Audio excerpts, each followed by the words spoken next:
Γεια σας, καλώς ήρθατε σε ακόμα ένα επεισόδιο του Director's Cut. Είμαι ο μπουκωμένος Λάζαρος Κολαξής. Είμαι ο Βαγγέλης Βίτσικας και σήμερα σας θέλω ιδρωμένους και υγρούς γιατί τα σπάει η ταινιάρα που θα κάνουμε σήμερα και ο άντρας που παίζει σε αυτή την ταινία. Λοιπόν, σήμερα με αφορμή ένα δυσάρεστο γεγονός, τον θάνατο του David Lynch, θα ξεκινήσουμε ένα αφιέρωμα στη φιλμογραφία του, ξεκινώντας με το Wild at Heart, μια ταινία του 1990.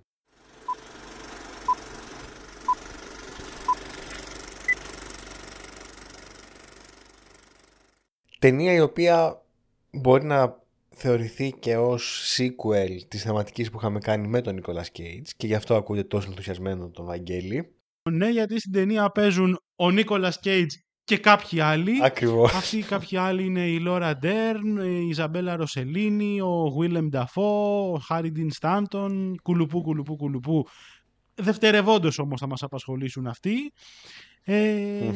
Είναι μια ταινία στην οποία ο Νικόλας, για να πάρω και την πρωτοβουλία να πω την υπόθεση, υποδίεται έναν τυπάκο, τον Sailor, ο οποίος έχει μόλις βγει από τη φυλακή, ξανασμίγει με την αγαπημένη του, την Λούλα, την οποία υποδίεται η Laura Dern, και μαζί το σκάνε με άγνωστο προορισμό.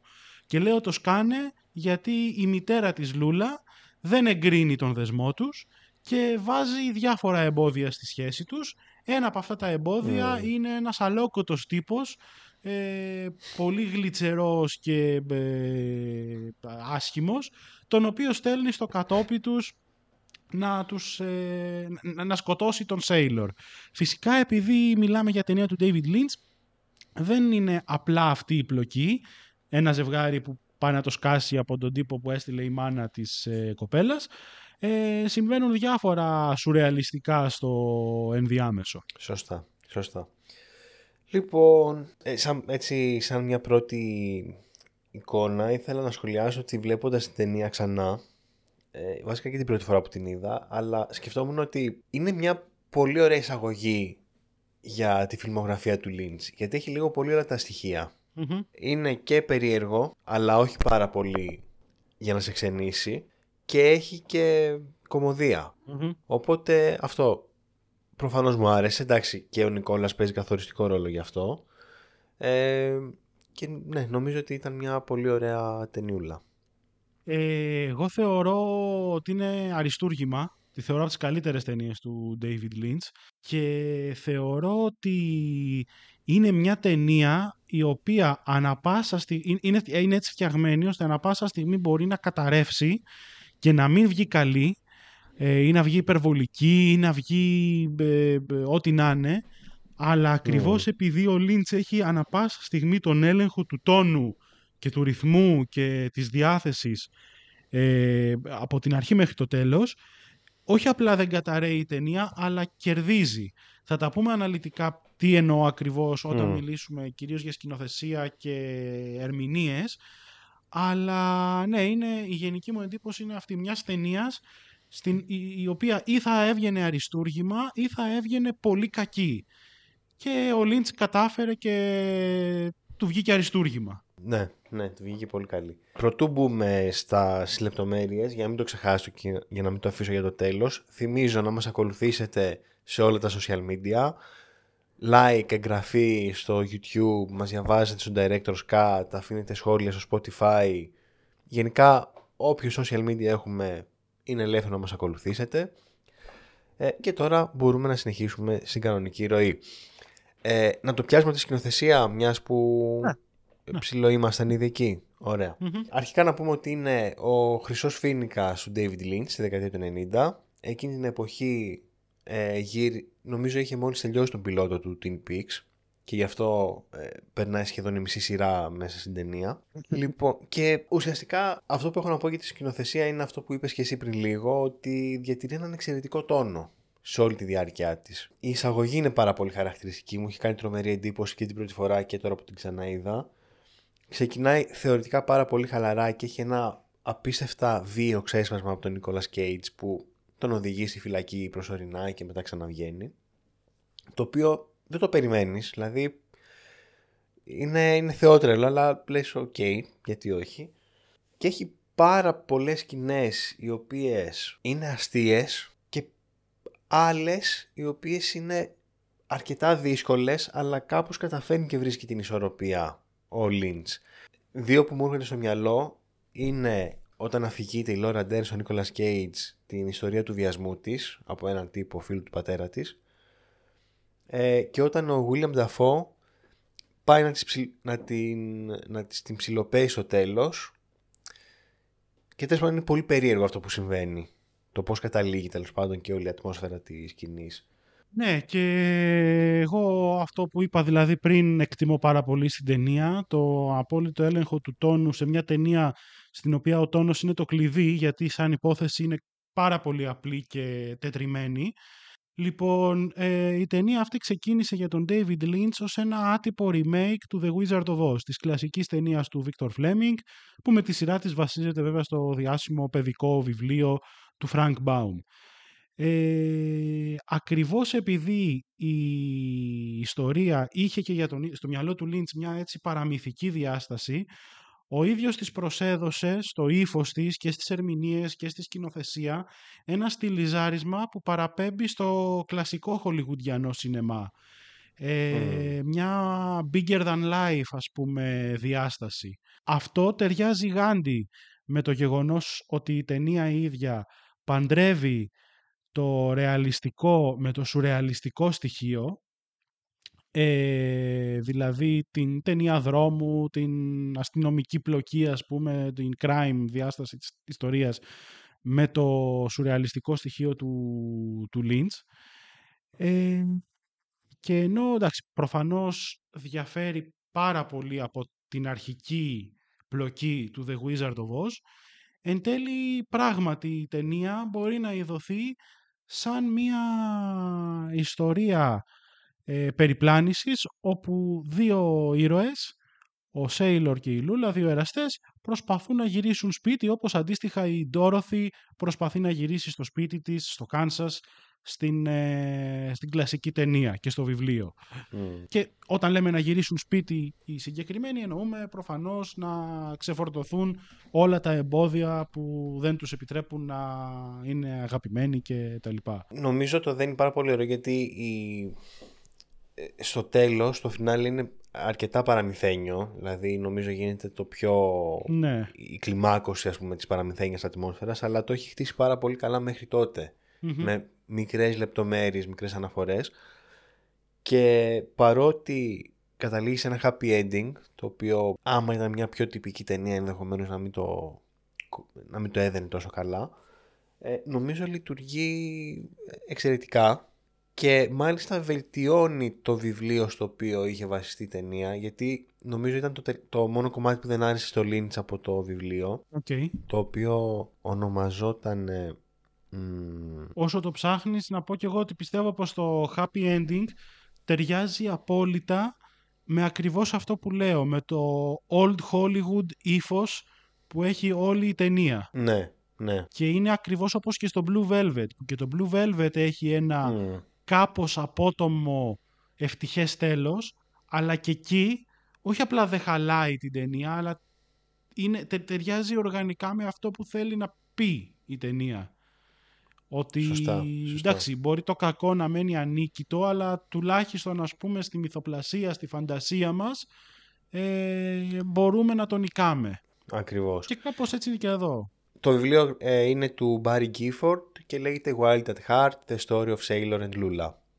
Οκ. Θέλεις να περάσουμε σιγά σιγά στο σενάριο? Θέλω να περάσουμε στο σενάριο. Ναι, και έχω κάτι ακόμα, θύμισέ μου σε περίπτωση που το ξεχάσω, για τον Nicolas Cage και τον David Lynch.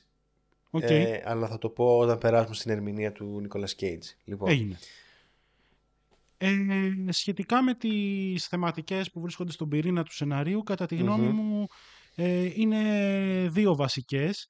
Η πρώτη είναι μια σταθερή θεματική στο έργο του Lynch, που είναι το φως ενάντια στο σκοτάδι, το καλό ενάντια στο κακό, και μπορεί, ρε παιδί μου, αυτό που πολλές φορές εντοπίζουμε ως κλισέ μήνυμα πολλών ταινιών, ότι η δύναμη της αγάπης είναι πάνω απ' όλα, να υπάρχει σαν μοτίβο και εδώ, αλλά δεν υπάρχει καθόλου ως κλισέ, δηλαδή είναι τόσο, δίνεται μέσα από τόση υπερβολή και τέτοιο στιλιζάρισμα οπτικό και αφηγηματικό που καταλήγει πιστικό.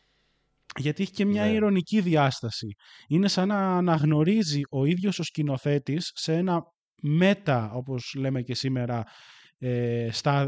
στάδιο, ας πούμε, ότι εντάξει, δεν είναι έτσι στην πραγματικότητα, δεν μπορεί η δύναμη της αγάπης να νικήσει τα πάντα, αλλά εδώ κάνουμε μυθοπλασία, οπότε στη μυθοπλασία μπορεί η δύναμη της αγάπης να νικήσει τα πάντα και θα έπρεπε κιόλας, γιατί το έχουμε ανάγκη, δηλαδή μυθοπλασία βλέπουμε ώστε να ξεφύγουμε από την πραγματικότητα. Δηλαδή δεν μπορεί και στη μυθοπλασία να είναι όλα μίζερα. Χρειάζεται και η ανακούφιση. Δηλαδή όσο κι αν μας αρέσουν ενίοτε ταινίες ή γενικότερα ιστορίες που έχουν ένα δυσάρεστο τέλος ή που δείχνουν την πραγματικότητα όπως είναι ο νεορεαλισμός, η Nouvelle Vague κτλ. Πάντα στο τέλος επικρατεί στο ευρύ κοινό η χολιγουντιανού τύπου αφήγηση, γιατί ξέρει ο θεατής ότι εκεί το τέλος θα είναι ευτυχές, θα υπάρχει μια νομοτέλεια. Το κακό θα τιμωρηθεί, ο καλός θα θριαμβεύσει, η αγάπη θα κερδίσει, και σε αυτό το μεταμοντέρνο στάδιο, ας πούμε, κινείται και η ταινία του Lynch και το φινάλε της. Μιας πλήση την αγάπη έχει ενδιαφέρον διότι και σκηνοθετικά κάπως το δένει αρκετά καλά, με την έννοια ότι είναι μια πάρα πολύ παθιασμένη ταινία. Έχει σκηνές σεξ. Πολλές και πολύ αισθησιακές. Ναι, χωρίς να είναι κάτι ακατάλληλο, έτσι, αλλά καταλαβαίνεις ότι αυτοί οι άνθρωποι είναι παθιασμένοι. Δεν βλέπουμε καβλιάκινος. Δυστυχώς, έτσι, γιατί είναι του Νίκολας Κέιτζ. Δεν υπάρχει ήταν τόσο... μια μεγάλη κατάκτηση. Δεν χωρούσε η κάμερα να πάει τόσο μακριά για να φανεί όλο. Ήθελε πολύ γενικό ευρυγόνιο. Πολύ γενικό πλάνο, δεν ναι. Έχει... ναι. Δεν υπάρχει τόσο ευρυγόνιος. Αλλά θέλω να πω, ρε παιδί μου, ότι δεν είναι σε μια τυπική ρομαντική ταινία. Θα τους δεις, θα μπει ένα πλάνο το οποίο υπονοεί ότι κάνουν κάτι και μετά με το μοντάζ θα πάμε σε μια άλλη σκηνή. Εδώ όχι, στο δείχνει ξανά και ξανά και ξανά και ξανά. Έχουν συζητήσεις, μιας που λέμε για το σενάριο, οι οποίες είναι ερωτικές και σου δείχνουν, παιδί μου, ότι ο ένας έχει κάβλα για τον άλλον. Δηλαδή είναι χαρακτηριστική μια περίπτωση που βρίσκονται σε ένα μπαρ και ο Νίκολας Κέιτζ διηγείται στη Λόρα Ντέρν μια εμπειρία του τελικά με μια πρώην γκόμενα. Λέει την έπιασα από πίσω, ξέρω, ότι χούφτωσα, μετά ήταν στημένη στο κρεβάτι και μου λέει δεν θα σου πάρω πίπα. Και το απαντάει η Λόρα Ντέρν, δεν ξέρει τι έχανε γιατί είσαι πολύ γλυκός. Δηλαδή αυτό είναι και γελίο που λες και εσύ ότι το ψιλοειρωνεύεται κιόλας, αλλά χτίζει κιόλας τον ρομαντισμό ότι αυτοί οι δύο είναι φουλ ερωτευμένοι. Ναι. Οπότε στο τέλος έχουν την κατάληξη που έχουν, αλλά έχει χτιστεί τόσο όσο θα έπρεπε για να μην σε ενοχλεί και να λες ναι, ήταν δίκιο και έγινε πράξη. Ακριβώς. Και η δεύτερη θεματική, κατά τη γνώμη μου, της ταινίας είναι το δεύτερο μοτίβο, ας πούμε, είναι η προσπάθεια του Sailor να αφιερωθεί κάπου συναισθηματικά. Νομίζω ότι καταρχάς βλέπουμε ότι σε όλη την ταινία του αφήνει υπονοούμενα η Λούλα ότι να μου τραγουδήσει το Love Me Tender, ας πούμε, και της λέει ότι το Love Me Tender θα το τραγουδήσω στη γυναίκα με την οποία θέλω να περάσω όλη μου τη ζωή. Σαν δηλαδή σε όλη την ταινία, παρά το γεγονός ότι καυλώνουν ο ένας τον άλλο, ότι είναι ερωτευμένοι, ο Sailor διστάζει να ρίξει τις αμυνές του, κάτι που δεν ισχύει για τη Λούλα, μέχρι να φτάσουμε στο φινάλε όπου της τραγουδάει το Love Me Tender και έτσι τελειώνει η ταινία. Όλη λοιπόν η ταινία μπορεί να ειδωθεί για μένα και ως μια αλληγορία για τα εμπόδια που πρέπει να καταρρύψει ένας άνδρας προκειμένου να αγαπήσει ολοκληρωτικά μια γυναίκα. Δεν μπορώ να το εξηγήσω ακριβώς γιατί μιλάμε για Lynch, οπότε τα σύμβολα που έχει μέσα δεν εξηγούνται πάντα αν δεν έχεις δει πιο πολλές φορές την ταινία ενδεχομένως. Εντάξει, και εγώ την έχω δει 3 φορές, δεν είναι λίγες. Και κάποιες φορές βέβαια δεν χρειάζεται. Συνήθως δεν χρειάζεται να εξηγηθούν, αλλά πιστεύω πως αν κάτσουμε να το σκεφτούμε και να δούμε την ταινία πιο προσεκτικά, κάθε χαρακτήρας μέσα σε αυτή μπορεί να ερμηνευθεί από τον κάθε θεατή ξεχωριστά, όχι απαραίτητα με τον ίδιο τρόπο, ως και ένα πράγμα το οποίο μπορεί να κρατά πίσω έναν άνδρα από το να δοθεί συναισθηματικά σε μία σχέση. Η μάνα της Λούλας μπορεί να είναι το παρελθόν, ξέρω εγώ, ή η προέλευση, το καινούριο, ας πούμε, που έρχεται στη ζωή του. Ο δολοφόνος μπορεί να είναι το δικό του παρελθόν, ή η φυλακή. Διάφορα τέτοια πράγματα. Οκ, δεν το είχα σκεφτεί έτσι, αλλά έχεις δίκιο και εδώ ταιριάζει πολύ μια τάκα που λέει συνέχεια ο Νίκολας Κέιτς μες στην ταινία για το Φιδεσακάκι. Με το οποίο Φιδεσακάκι μόνο ένα σας έχει γαμίσει. Εντάξει είμαστε. Εντάξει είμαστε. Ό,τι σας λέω. Ήμουνα σίγουρος ότι θα γίνει αυτό. Λοιπόν, ναι, το οποίο όπως μας ενημερώνει πάρα πολλές φορές και την έχει ενημερώσει και τη Λούλα ακόμα περισσότερες όπως μαθαίνουμε, είναι το σύμβολο της ατομικής ελευθερίας και της κεντρικότητάς του. Ακριβώς. Οπότε, ρε παιδί μου, είναι ένας χαρακτήρας ο οποίος δίνει πάρα πολύ μεγάλη έμφαση στο να μπορεί να κάνει ό,τι θέλει. Οπότε το να διαλέξει μια άλλη ζωή τον αναγκάζει να βγει από τη ζώνη ασφαλείας του. Είναι κάτι το οποίο είναι ένα ρίσκο για εκείνον.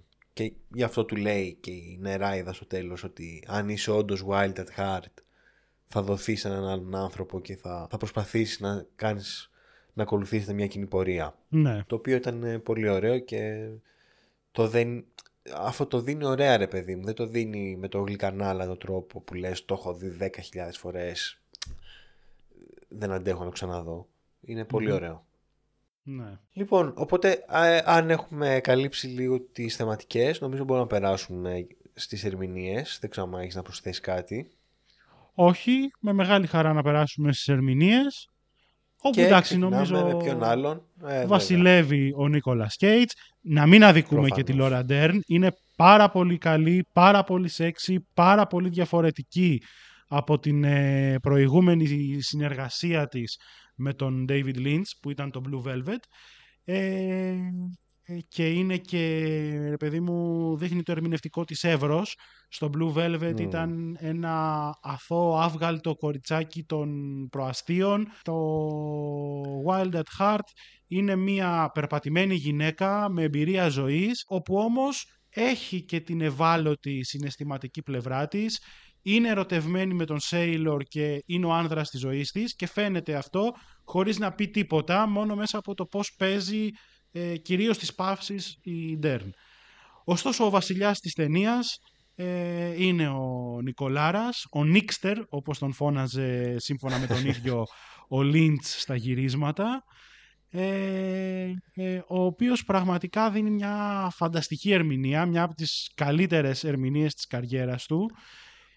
Δένει απίστευτα με την Ντέρν, έχουν τρομερή χημεία και οι δυο τους όπως και όλο το υπόλοιπο cast έχουν αυτή την καθοδήγηση από τον Lynch που λέγαμε και παίζουν όλοι σαν να είναι σε ταινία της δεκαετίας του 40 ή του 50, σαν να παίζουν σε ταινία του κλασικού Hollywood, σαν να παίζουν στον original Μάγο του Oz.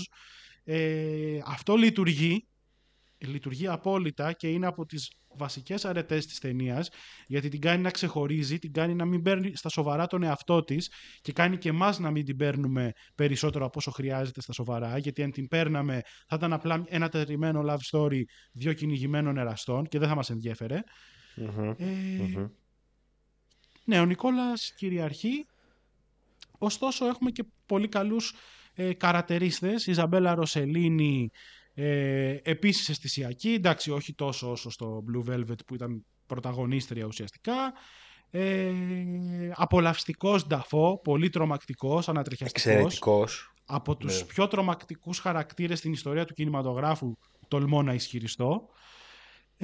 Ο Χάρι Ντιν Στάντον, εντάξει, είναι ο Χάρι Ντιν Στάντον, υπέροχος πάντα, ακόμα και σε μικρότερους ρόλους. Αυτά. Το μισοκάστ του Twin Peaks που είπαμε και νωρίτερα. Ναι, η Γκρέι Ζαμπρίσκι κάνει τη μάνα της Λούλα Νομίζω ότι τη μάνα της Λούλα δεν κάνει. Όχι. Όχι, η μάνα της Λούλα είναι και η μάνα της Λόρα Ντέρν στην πραγματική ζωή, που δεν θυμάμαι το όνομά της αυτή τη στιγμή. Ναι, κόλλησα. Θα το βρω, ναι. Αυτή που λες είναι η μάνα της Λόρα Πάρμερ, γιατί παίζει και αυτή. Ναι, η Γκρέιζ Αλλά Αμπρίσκι κάνει άλλο ρόλο και κάνει τη μάνα της Λόρα Πάλμερ, γι' αυτό μπερδεύτηκα στο Ωραία, Twin ωραία. Peaks. Ναι, κάνει ενός μαφιόζου, ας πούμε, τέλος πάντων μια συνεργάτη, δεν θυμάμαι το όνομά της. Έχουμε Ladd. τον τύπο από το... Sorry, που σε διακόπτω. Α, μπράβο. Ναι. Έχουμε την Λόρα Πάλμερ που παίζει τη μάγισσα στο τέλος, την Εράιδα ήταν αυτή τέλος πάντων. Την Θόρν, πώς λέγεται, Ποια λες, εννοώ ποιο ρόλο στη ταινία. η Σέριλιν Φεν που είναι η κοπέλα που ήταν στο τροχαίο. Α, η Λόρα Πάλμερ. Όχι. Α, ναι, Σεριλί είναι η άλλη η Λόρα Πάλμερ. Ναι. Γενικά, ναι, παίζουν πάρα πολύ από τη σειρά. Αυτό που θέλω να πω εγώ για το... Η Λόρα Πάλμερ δεν είναι η μάγισσα. Ναι. Okay. Αυτό που θέλω να πω για το πρωταγωνιστικό δίδυμο είναι ότι έχουν εξαιρετική χημεία και ο Lynch τους είχε επιλέξει γιατί λέει ο Nicolas Cage είναι το απόλυτο σύμβολο της αρενοπότητας για εκείνον τουλάχιστον και αντίστοιχα η Laura Dern της θηλυκότητας. Φαίνεται από το πώς τους βάζει να κάνουν τις ερωτικές σκηνές. Δηλαδή φαίνεται ότι τους γουστάρει πάρα πολύ και τους δύο. Ναι. Και τους είχε στείλει πριν τα γυρίσματα για να δεθούν, ας πούμε, σαν ζευγάρι, να κάνουν ένα road trip που, εντάξει, είμαι σίγουρος ότι ξέρεις, δεν θα ήταν απλό road trip στην πραγματικότητα. Σκόραρε ο Νικόλας. Σιγά μην άντεξε γυναίκα με τον Νικόλα σε road trip χωρίς να πέσει φίκι. Και το άλλο που ήθελα να πω, που είχα τιζάρει νωρίτερα, είναι ότι υπάρχει μια συναυλία η οποία βγήκε σε, νομίζω, ένα βίντεο, ας πούμε, σαν τηλεταινία, που την έχει σκηνοθετήσει ο David Lynch και πρωταγωνιστεί ο Nicolas Cage και η Laura Dern. Οπότε είναι κάπως ένα musical σκηνοθετημένο από τον David Lynch που πρωταγωνιστεί ο Nicolas Cage. Okay. Το οποίο, ρε παιδί μου, θα ήθελα να το δω και σε ταινία κάποια στιγμή. Δηλαδή, εντάξει, προφανώς τώρα δεν μπορεί να γίνει, αλλά έστω κάποια στιγμή να δούμε τον Cage σε ένα musical θα το ήθελα. Εγώ μεγάλη χαρά. Γιατί εδώ χρειάζεται να τραγουδήσει 2 τραγούδια του Elvis και τα τραγουδάει πάρα πολύ καλά, έτσι. Είναι εξαιρετικός. Όντως. Και παίζει λίγο με τη φωνή του Elvis, το στυλάκι του κτλ. Είναι πολύ, πολύ καλό. Να πω και ένα τρίβια ότι ο Νίκολας Κέιτζ σύστησε στον David Lynch την Πατρίσια Αρκέτ, η οποία ήταν τότε γυναίκα του Cage, και έτσι τη γνώρισε ο Lynch και την πήρε στο Lost Highway το 1997, 7 χρόνια μετά το Wild at Heart δηλαδή. Για να συνεχίσω λίγο με τον Nicolas Cage, γιατί δεν ξέρω, τον αγαπώ σε αυτήν την ταινία, πραγματικά θεωρώ ότι είναι από τις καλύτερες του ερμηνείες. Ανοίγω το παρένθεση να θυμίσω ότι έχουμε κάνει αφιέρωμα στον Νικολάρα, οπότε μπορείτε να ακούσετε και εκείνες τις ταινίες. Φίλε, είναι αστείος, έχει ατακάρες μέσα. Όταν του λέει η Λόρα Ντέρν ότι είναι έγκυος, βγάζει 2 τσιγάρα να ανάψει και το κάνει με ένα πολύ σοβαρό ύφος και είναι ξεκαρδιστικό, είναι σπουδαίος, πραγματικά είναι σπουδαίος. Το ότι φοράει το φιδέ σακάκι και τον παίρνει σοβαρά, επίσης σπουδαίο. Δηλαδή έχει μια αντικειμενικά γελία εμφάνιση και καταφέρνει αυτό το πράγμα να μην καταλήγει γελίο. Καταπληκτικός. Αλλά όπως είπες και εσύ για τον William Dafoe, νομίζω ότι είναι, για μένα θα τον έβαζα Nicolas Cage και μετά William Dafoe. Okay. Η σκηνή που την πέφτει η Laura Dern και το πώς περνάει από διαφορετικές συναισθηματικές καταστάσεις, λες τώρα θέλει να τη βιάσει, αστιεύεται, τι ακριβώς θέλει να κάνει αυτός ο άνθρωπος. Το αποδίδει καταπληκτικά, έχει αυτή την κακάσχημη φάτσα, του έχουν βάλει τα απέσια δόντια, οπότε τελειοποιείται αυτό το πράγμα. Είναι εξαιρετικός. Πραγματικά αυτός ο άνθρωπος μπορεί να παίζει ακόμα και στη χειρότερη ταινία και πάλι να ξεχωρίζει, ρε φίλε, δηλαδή είναι απίστευτος. Ναι. Και το λέω αυτό έχοντας στο μυαλό το Speed 2, το οποίο είναι απαράδεκτο, αλλά παίζει τον κακό ο William Dafoe και είναι πραγματικά τρομερός. Ναι, ισχύει και σε πολλές ταινίες. Δηλαδή, ο Dafoe είναι από τους ηθοποιούς που δεν πολύ φιλτράρουν τις επιλογές τους. Παίζουν αδιακρίτως σε ταινίες, πρωταγωνιστικούς, δευτεραγωνιστικούς ρόλους. αλλά ακόμα και όταν η ταινία είναι κακή ή μέτρια, ο ίδιος είναι καλός. Είναι από τους ηθοποιούς που είναι πάντα καλοί. Ναι, ναι, εξαιρετικός. Αλλά εντάξει, τώρα μπροστά στον Νικόλα δεν μπορεί Εντάξει, να ναι. κάνει και πολλά, είναι η αλήθεια. Μη συγκρίνουμε θεούς με ανθρώπους. Είναι άδικο. Ναι, αυτά. Δεν ξέρω, έχουμε να πούμε κάτι άλλο, έχεις να προσθέσεις κάτι? Πολύ ωραίο soundtrack Βεβαίως, και η εντάξει. πρωτότυπη μουσική που είναι γραμμένη απευθείας για την ταινία από τον Άντζελο Μπαντελαμέντη, τον σταθερό συνεργάτη του Lynch, και τα τραγούδια του Priestley, ας πούμε, που έχουν επιλεχθεί για να ντύσουν την ταινία και που τα ερμηνεύει ο Νικολάρας. Πολύ ωραίο ενδυματολογικό κομμάτι, πολύ ωραίες περούκες, μακιγιάζ, πολύ ωραίο, πολύ ευρηματικά σκηνικά που παραπέμπουν και αυτά έτσι λίγο σε παραμύθι. Ωραία εφέ στη σκηνή εκεί της εμφάνισης της μάγισσας στο τέλος. Ωραία περίπου χορογραφία πάλι στο τέλος, εκεί που τραγουδάει ο Νικόλας το Love Me Tender. Ναι, ναι. Γενικά πολύ προσεγμένη ταινία, τόσο όσο σε όλα της, και αυτό είναι που την κάνει και λειτουργεί και είναι τόσο σπουδαία. Λοιπόν, τώρα επειδή μου ήρθε και το είχα ξεχάσει πριν, επιστρέφω πάλι λίγο στον Nicolas Cage. Μου άρεσε πάρα πολύ το πώς αποδίδει την αρενοπότητα. Είναι μάτσο, αλλά έχει και μια ευγένεια κιόλας. Δηλαδή όταν είναι ο τύπος που την πέφτει στη Λόρα Ντέρν, θέλει να τον δείρει, αλλά έχει και μια ευγένεια και του λέει, ρε φίλε, θες να μου δώσεις την ευκαιρία να σου δείξω πόσο πολύ την αγαπάω, δηλαδή να σε δείρω, ή θα ζητήσει συγγνώμη και θα φύγεις. Είναι μια ιδιαίτερη ισορροπία που σου φαίνεται κάτι γνώριμο, λες ένας μάτσο άντρας που θέλει να δει, ξέρω εγώ, αλλά έχει και άλλες ποιότητες που δεν τις συναντάμε τόσο πολύ σε αυτού του είδους τα αρχέτυπα άντρα. Και το τέλος είναι αντίστοιχα πολύ ωραίο, που τον πλακώνουν όλοι και μετά σηκώνεται αυτός και λέει, κύριοι, με βοηθήσατε με το ξύλο που μου ρίξατε να βρω την αλήθεια και ξέρω εγώ, και φεύγει. Το βρήκα πολύ ενδιαφέρον. Ναι. Αυτό. Συμφωνώ. Κατά τα άλλα, και εγώ έχω καλυφθεί.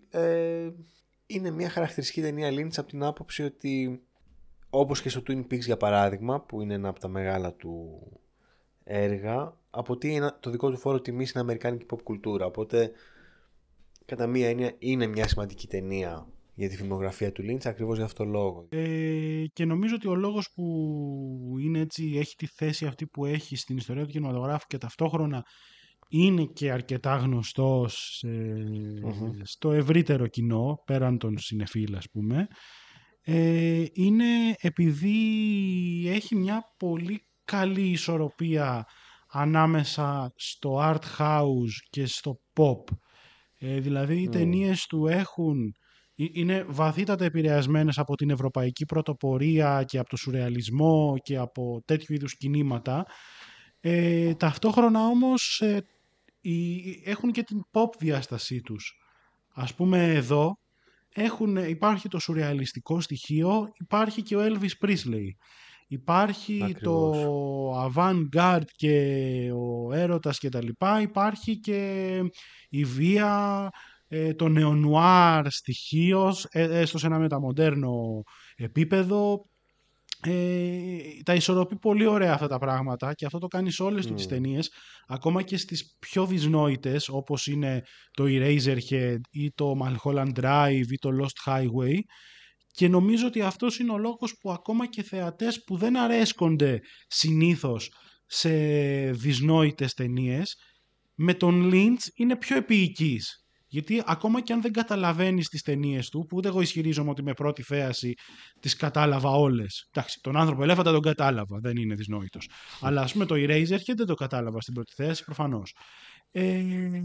Ακόμα όμως και αν δεν τις καταλάβεις στην πρώτη θέαση, καταλαβαίνεις ότι έχουν πράγματα να πούν. Δεν είναι απλά pretentious μπαρούφες που το παίζουν art house για να τσιμπήσουν βραβεία σε φεστιβάλ ή να πάρουν Oscar ή να πάρουν καλές κριτικές. Έχει πράγματι κάτι να πει ο δημιουργός τους από πίσω. Το καταλαβαίνεις, δεν το καταλαβαίνεις, σε αγγίζει, δεν σε αγγίζει. υπάρχει, είναι εκεί. Ναι. Λοιπόν, με αυτά και με αυτά ολοκληρώσαμε το πρώτο επεισόδιο του αφιερώματός μας στον David Lynch. Θα ακολουθήσουν ακόμα 3, αλλά μέχρι τότε μας ακολουθείτε σε όλα τα social media, μας διαβάζετε στο site, πατάτε subscribe στο YouTube, like στο βίντεο, αφήνετε και σχόλιο αν θέλετε, 5 αστεράκια στο Spotify. Εντάξει, οι επόμενες ταινίες βέβαια για τις οποίες θα μιλήσουμε δεν θα είναι τόσο καλές, διότι δεν θα έχουν Nicolas Cage, αλλά τι να κάνουμε. Σωστό. Μέχρι την επόμενη φορά, ήμουν ο Λάζαρος Κολαξής.